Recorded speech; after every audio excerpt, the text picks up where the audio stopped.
Thank you.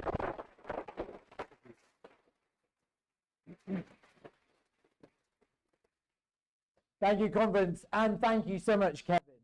Conference, just to reflect on what Kevin's just told us, we took a big leap forward at the council elections of 2022, but there were still hardworking local champions in that contest who didn't quite make it over the line, who narrowly missed out on victory. One of those candidates was Louise Spence. The fact that she didn't quite make it felt like unfinished business. So I am so delighted that yesterday morning we rectified that wrong when Louise was elected as the 14th Liberal Democrat councillor on the City of Edinburgh Council.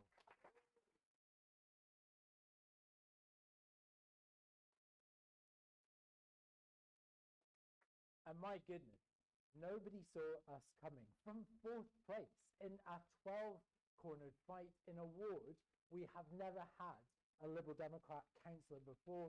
We topped the poll, she topped the poll, and did so by a country mile. And Conference, that speaks to the resurgence that is visible everywhere in our party, starting in those crucial local government elections, strengthened with our triumphs at the general election and blazing ahead in council by-elections, the length and breadth of the country. Proof positive that our 150 rising strategy is working, that winning ward by ward, we can lift our vote in every corner of Scotland at every level of government in Scotland. And Conference, thanks to our hard-working activists, to our candidates, to our future leaders, to you, we are gaining ground everywhere. And I can tell you that when it comes to vote share, that across local council by-elections held in Scotland since July, we have outperformed every other party.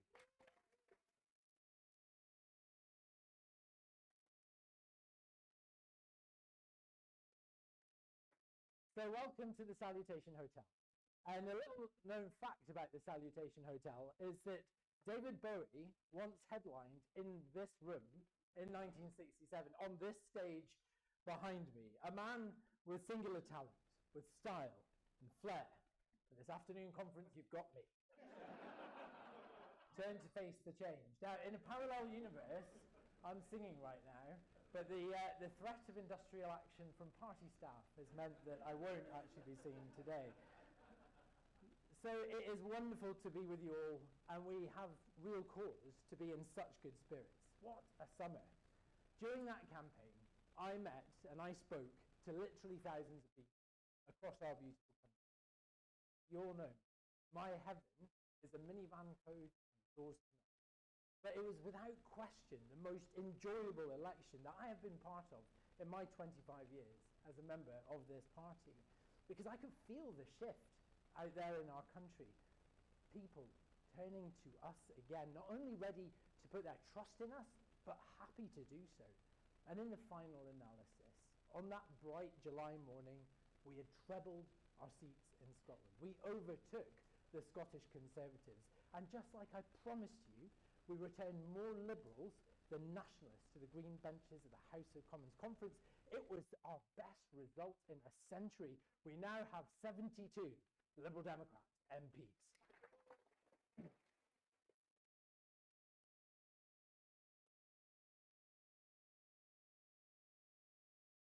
Never before in the field of political campaigning was so much owed by so many to one man and his paddleboard.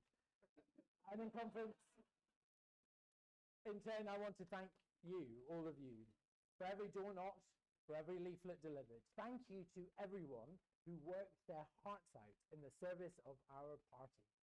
Candidates, staff, local activists, and in particular, the loved ones who supported you. Without you, we would not have Alistair Carmichael and Christine Jarden, both winning over 50% in their seats. 5-figure majorities for Jamie Stone in the far north and Wendy Chamberlain in Fife.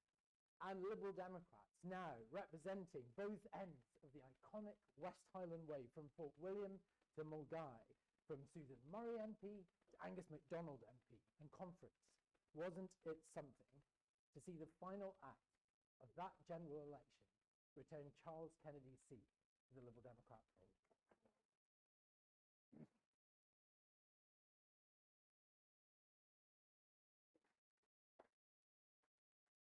Like you, I was heartily glad to see the back of the morally bankrupt Conservative government. They caused chaos, they divided our communities and inflicted financial pain on millions of families across our country. Their demise was long overdue. Change was long overdue. But I'm sure I'm not alone, conference, in the disappointment I feel at the early days and the early decisions of the incoming Labour government. I had hoped for something far better. When families needed a fair deal, Labour stood by the evil two-child cap. When businesses needed a fair deal, Labour hiked employers' national insurance contributions. And when pensioners needed a fair deal, they removed the winter fuel allowance. This doesn't feel like the change that we were promised, and it didn't need to be this way. They could have adopted Liberal Democrat plans to reverse the Conservative tax cuts on the biggest banks, or made the social media and tech giants pay their fair share. And the elephant in the room, conference, we need them to fix our broken relationship with Europe.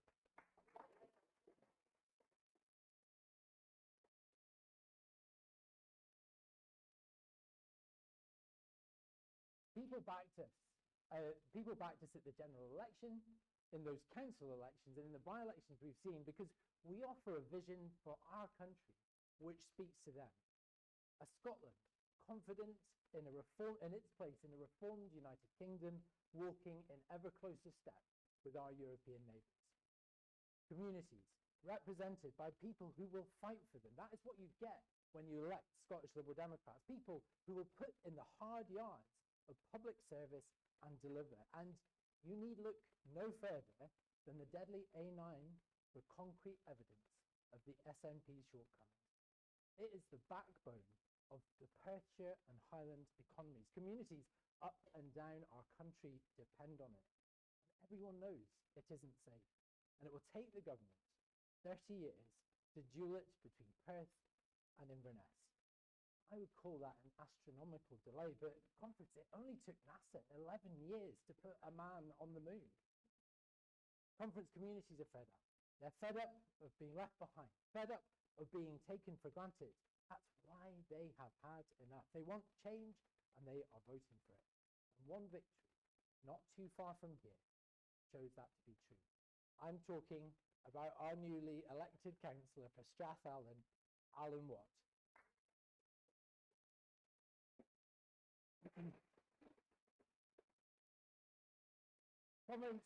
On the very day that Russell Finlay was elected leader of the Scottish Conservatives, Alan won his council seat in the Conservative heartland of rural Perthshire.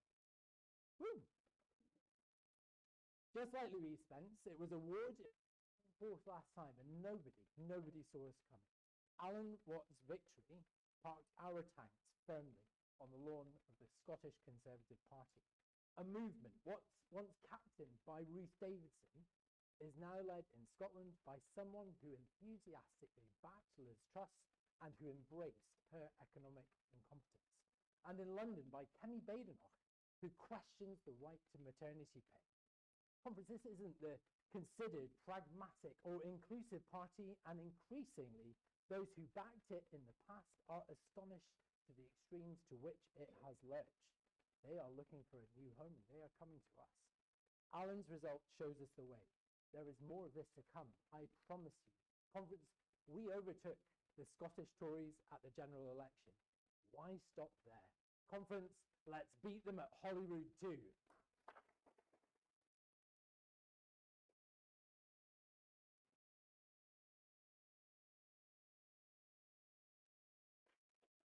That election will be here before we know it. And the country is taking us seriously again. On top of our huge leap forward to 72 MPs, every single poll has us surging forward again. Make no mistake, we are on the up, and Scotland needs strong Liberal voices more than ever. I look around this room, and I see the faces of people who've got into politics to help people, to help their communities and those around them. For so many, life is getting harder. It feels like nothing works anymore, and people have had enough. The SNP have made brutal cuts to vital budgets because they have mismanaged our nation's finances over the entirety of their term in government. This alone, they cut the housing budget in the wake of a housing emergency. They cut the mental health budget during a mental health crisis, and they've cut the drug and alcohol budget while Scotland's mortality remains among the worst in the world. These decisions are harming the people of Scotland, and Conference, the SNP, have only got themselves to blame.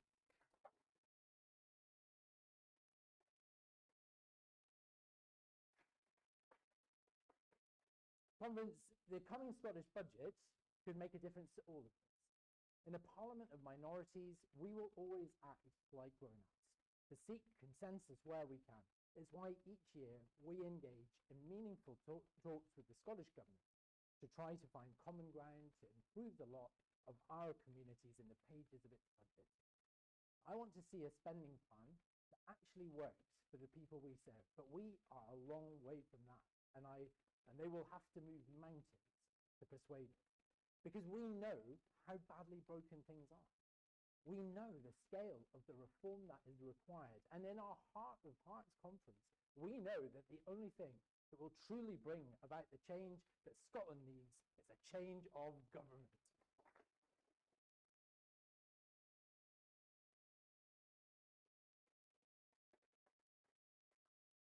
Because the SNP are tired, they are out of touch.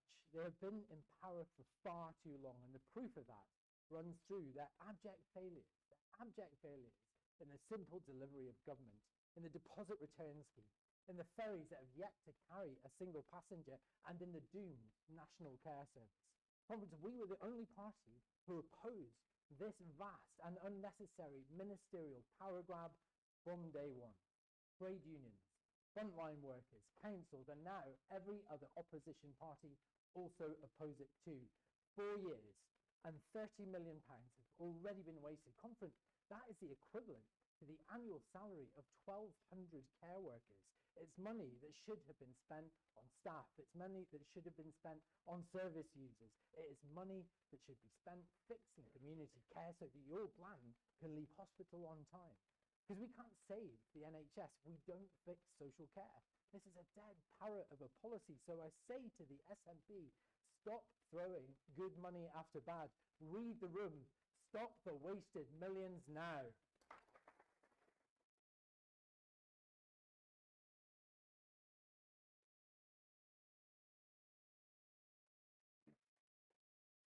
Conference, as Liberals, we believe that the measure of a civilised society is not just how we care for the old and infirm, but also how we carry ourselves on the world stage. Conference, it saddens me to say that while we bask in the glory of several election victories, we do so against the backdrop of an electoral defeat far more significant for our world. Our global outlook today is all the darker for the reality of a looming second Trump presidency. As with the invasion of Iraq, when Liberals see something on the horizon that is bad for our world, we rise up against it. Well, Conference, now is the time for us to rise. I have been depressed by the rush to congratulate Trump, as if the bond between America and Great Britain depended on that. Conference, the special relationship that exists between our countries is old enough and strong enough to withstand the measured criticism of our political leaders. Trump's second term is going to be devastating for us here in Scotland, with the reversal of progress on the climate agenda and the import tax that may well be coming for our salmon, for our whiskey. But that is as nothing compared to what his presidency will mean for so many people in America. For the women denied their reproductive rights, for the LGBT plus community, for refugees, Trump has openly fantasized about ruling America as a dictator. Conference, as Maya Angelou reminds us, when somebody shows you who they are, believe them the first time. Donald Trump is a self-serving demagogue. He is a threat to our entire world, and we will not pretend otherwise.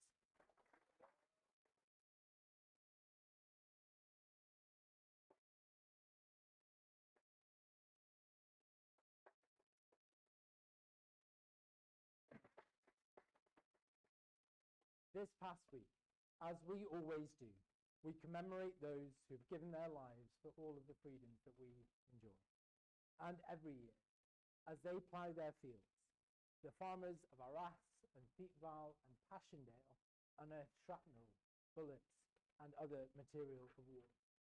It's called the Iron Harvest, and still more than a century later, it serves as an annual reminder of the supreme sacrifice made by so many. Conference, as we gather here, that same material of war is being buried once again, this time in the fields of Ukraine, where the fighting men and women of the armed forces of Ukraine are acting as a firebreak between the expansionist tyranny of the Putin regime and the free democracies of the West. A second Trump presidency will affect their efforts perhaps most of all. With the stroke of a pen, he could choke off the vital weaponry on which they depend to continue the war effort. The forced capitulation of which Trump speaks may end the fighting temporarily, but it will embolden Russia. The reach of Putin's ambition does not stop at Crimea or Donbass. Conference, it doesn't stop at Ukraine. And mark my words, if appeasement is the answer, then in short time, the Kremlin may fix its sights on the Baltic states, on NATO member states, countries that we are treaty bound to defend. As such, Conference, now more than ever, we must turn to our European allies. We have to be ready, because it may fall to us, Britain and the member states of the European Union, to fill any gap that America may leave. That is why the Liberal Democrats are calling on the UK government to convene an international summit for Ukrainian victory. Such a conference could adopt the measures now that could change the course of the war. We must also seek to turn over those frozen assets held in bank accounts to Ukrainian armed forces. Conference, that is a £40 billion rescue package right there. So I say, and we say, glory to Ukraine, glory to the heroes.